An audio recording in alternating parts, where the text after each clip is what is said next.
Well, now what about this Peter O'Toole's story? Let's hear the beginning of it.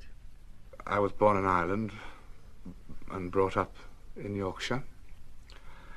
And I was evacuated to Gainsborough, worked on a newspaper, went into the Navy, went to RADA and became an actor.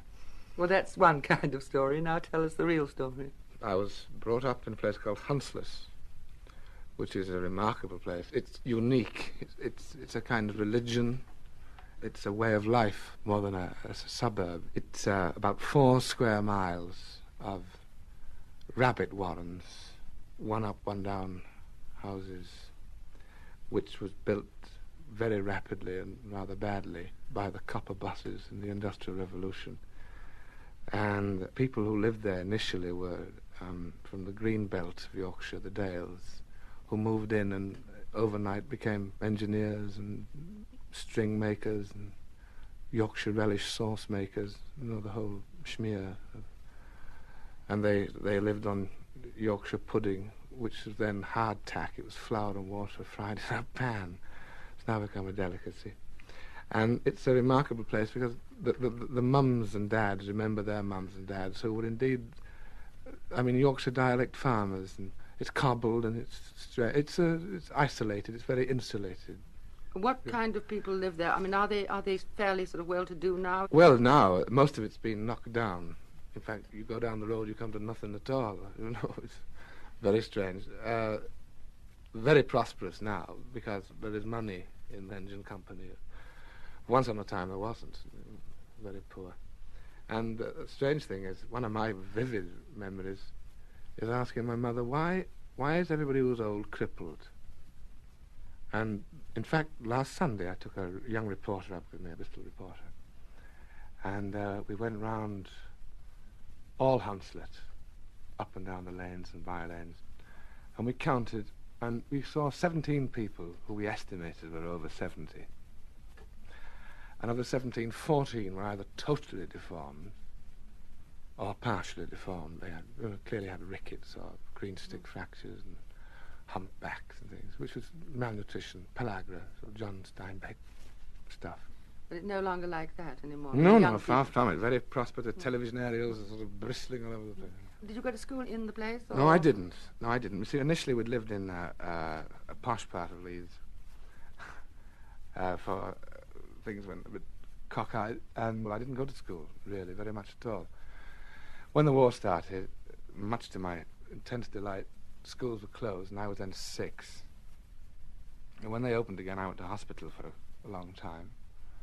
And then when I came out of hospital, I was sent down to Gainsborough.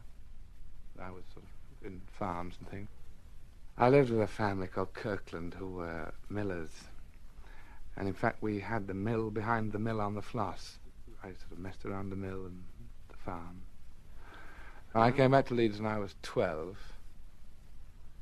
And I went to a school for my first time, really. I went for 2 years, or just under, and left joyfully, whistling the while.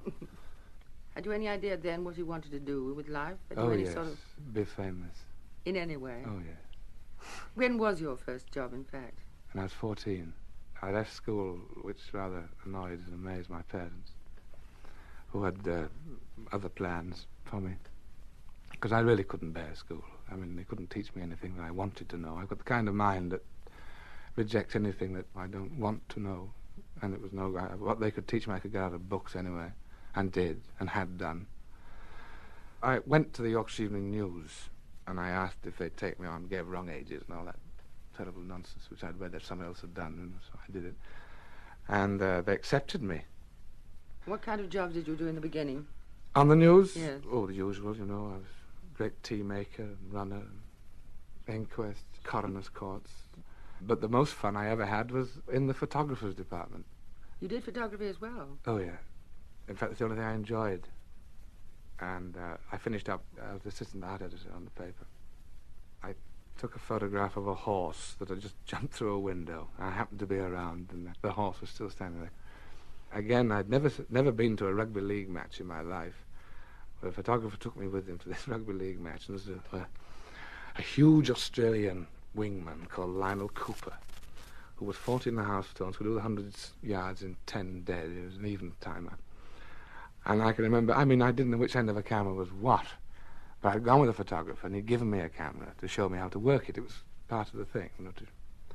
And I just happened to be on the touchline, and I made a dive at the corner flag with the player at the same time and pressed a button, and we all finished up in a heap, sort of mass of boots and photographer and cameras and rugby jerseys and balls and flags and touchlines. And it was the only photograph I took, and we developed it the following morning, and it was a marvellous picture, I'm happy to say. Huddersfield versus Hunslet was the match, I know. Did you ever report the theatre during that time? Did, yes. I used to get the Bakshi tickets they gave for the reps and for the local variety, because there's the City of Leeds, City of Varieties, which is the oldest and the finest music hall in the country. It was marvellous. But you see, this business about becoming an actor, as I say, I was born a ham. One is. Nothing else I could do. But I'm far from naive in most regards, and I never believed it could happen to me. And it wasn't until I was 17 that I decided to go into the theatre. How did you decide? I just decided. I was prevented. His Majesty was desperate for my services at one point, and I had to nip into the Navy. I don't think he was too grateful. I was very perverse, I must admit. The Navy. Lovely, thank you. Very nice people. No, I couldn't do it. And I used to play civilian all the time, referring to the funnels as chimneys. The 2 years in the Navy are a total blank. I've rejected it. I've hypnotized myself. I've amputated the Navy from my mind. Well, so you escaped, and then what? Then I went back on the newspaper for a week and left at the end of the week. Did you leave because you had something to do, or just because you were sick of the office? I just left because I was sick of the office, sick of everything. And I got a job then knocking down lavatories in schools where the lavatories become redundant or old-fashioned or something. And I keep on meeting people whose lavatories I've knocked down, which is rather fascinating. Frank Dunlop, who produced me and my wife in a play once, taken advantage of one of the lavatories I had the pleasure of knocking down. Then I was a steeplejack for a while, which paid a great deal of money.